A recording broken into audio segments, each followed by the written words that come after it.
उसमें पूरी पिक्चर शायद घर बैठे जैसे पंजाब में भी रहे हैं, यहाँ तो ना मिलती, जो अभी मेरे को इतना अनुभव हुआ है कि मैं खुद में हैरान हूं कि इतने विद्वान लोग बैठे हैं कि जिनसे हम बहुत मार्गदर्शन ले सकते हैं और सबका भला हो सकता है, छोटे से लेकर बड़े हो तक इससे लाभान्वित हो माताजी सकते हैं। माताजी तो माताजी मैं माताजी 2 लाइनें बस सुना दीजिए, अपनी बात को समापन करिए। लौट के बस मैं यही नहीं कहती हूँ, नहीं लौट के नहीं, आजा दयानंद, आज लौट के आ जाए दयानंद तेरा महका हुआ गुलशन। तुझे हम आज बुलाते हैं, जी जी जी जी। तेरा महका हुआ गुलशन तुझे हम आज दिखाते हैं, आ लौट के आजा दयानंद। सब बहुत बहुत जितने धन्यवाद आर्य माताजी। बंधुओं को बहुत बहुत आचार्य अखिलेश जी, प्रोफेसर जलगांव महाराष्ट्र, हमारे बहुत ही अच्छे केनोपनिषद की व्याख्याएं आपने की। कई बार आपने समय दिया, इसलिए ये मंच इतना अच्छा बन पाया। हम चाहते 2 मिनट में अपने छोटे भाई आचार्य अंकित प्रभाकर को अपना आशीर्वाद दें। आचार्य अखिलेश जी। बिल्कुल जी, सादर नमस्ते सभी को। सादर नमस्ते। मैं बस अब यहाँ पर हमारे बड़े बुजुर्ग से लेकर के युवा तक सभी को मेरा सादर नमस्ते। बस मैं इतना ही कहना चाहूंगा कि मैं कई पोस्टें फिलहाल इस समय आर्य समाज के विषय में फेसबुक पर देख रहा हूँ, ऑनलाइन देख रहा हूँ, और मुझे उनको देख करके ऐसा लग रहा है कि बड़े निराशा में कुछ लोग चले गए हैं। परंतु लखनलाल जी आर्य इस बात के उदाहरण हैं कि उन्होंने इसी आभासी पटल को ध्यान में रखते हुए कम से कम प्रतिदिन 100 श्रोताओं को जोड़ करके आचार्य अंकित जी हों या और भी सभी विद्वान हैं, सबको आपने जोड़ा है।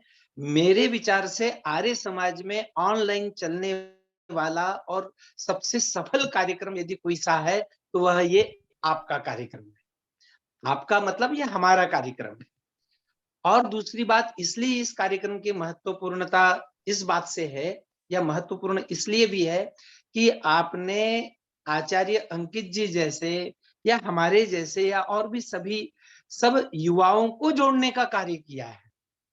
और इससे निश्चित रूप से हमें भी ऐसा लग रहा है और श्रोताओं को भी ऐसा लग रहा है, और बाकी हमारे बड़े बुजुर्ग जैसे आर्य तपस्वी जी हैं, गुप्ता जी हैं, आदरणीय कन्हैयालाल जी, ये सभी ये भी निश्चित रूप से आनंदित हो रहे होंगे कि आज हमारे सामने युवा विद्वान आ रहे हैं और वे हमें इस आर्य समाज को आगे ले जाएंगे और ले जा रहे हैं। तो बस मैं अपना शुभ कामना करूंगा आचार्य अंकित जी के लिए कि बड़ा ही सरल ढंग से उन्होंने आत्म तत्व की बात भी बताई, ईश्वर की भी बात बताई और प्रकृति की बात बताई। तो निश्चित रूप से आर्य विद्वान आज भी उतने ही मनोयोग से, उतनी ही तपस्या के साथ में स्वाध्याय भी कर रहे हैं, प्रवचन भी कर रहे हैं।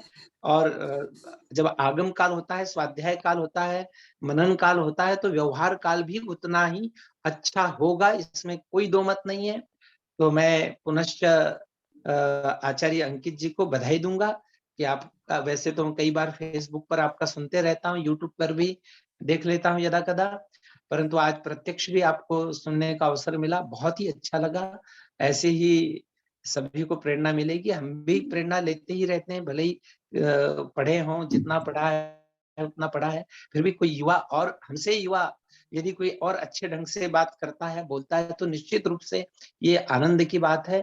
और हम ये विश्वास के साथ कह सकते हैं कि आर्य जी, लखनलाल जी आर्य, आप बिल्कुल, आपने पता नहीं क्या सोच करके यह कार्यक्रम प्रारंभ किया, पर इस कार्यक्रम ने बहुत कुछ, आप केवल अब आप अकेले आर्य रत्न नहीं रह गए हैं, आपने बहुत से रत्नों को इसके साथ में जोड़ दिया, इसलिए आप धन्यवाद के पात्र हैं। और मैं इतना ही कहकर अपना बहुत बहुत यहीं पर ये जो इसमें प्रेम आपका है, सदैव आपका जो सहयोग मिल रहा है दिल से, और उसी के कारण ये कार्यक्रम हम और आप सब लोगों ने मिलकर के सजाया है।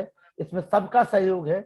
और आर तपस्वी जी जैसे हमारी पुण्य आत्मा है, जो हमारे संरक्षक है, वो विराजमान है। हम चाहते हैं कि उनके मुखार मिलते हमारे अंकित प्रभाकर जी को आशीर्वाद मिले, हम सभी को आशीर्वाद मिले। 2 मिनट में अपना आशीर्वाद दें, और इसके बाद फिर चंद्रशेखर शर्मा जी को भी हम सुनेंगे। जी आचार्य जी, तपस्वी जी, आर तपस्वी जी। हाँ जी, श्रद्धेय पूज्य आर्य रतन लखनलाल आर्य जी, मैं सचमुच आपका बहुत आभारी हूं कि आप मेरे प्रति इतनी श्रद्धा रखते हैं और मुझे अंदर से प्रेरणा मिलती है कि मैं जीवन में कितना भी व्यस्त क्यों ना हूं, आपके बीच में आऊं, विद्वानों के ज्ञान को श्रवण करूं और निश्चित रूप से औरों को प्रेरणा देने का कार्य करूं। इस समय 8 अरब 32 करोड़ इंसान हैं, उनका भी जीवन है, वो भी जीते हैं, और उससे कई गुना जीव भी हैं, वो उनका भी जीवन वो भी जीते हैं। इन दोनों